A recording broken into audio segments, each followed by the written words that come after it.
Alright guys, so today basically I am making a chair for my driver for my Scx24. So this one's going to be an animated driver, and this is going to be his chair. So basically this just came from like a plastic Tupperware or something, or disposable plastic, and then this is a styrene tube, and I'm just gonna glue them, super glue, and use the super glue baking soda method. So I'm just gonna stick them together, and then paint them later on. So let me go ahead and just do that right now.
So this is how it looks like right now. I'm just taking a video before I paint the chair.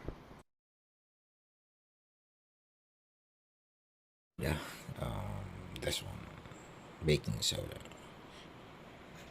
So there, I'm actually just testing out this method, see if it's um, stronger than an epoxy. Epoxy takes a while to dry up, right? So this one's a lot faster.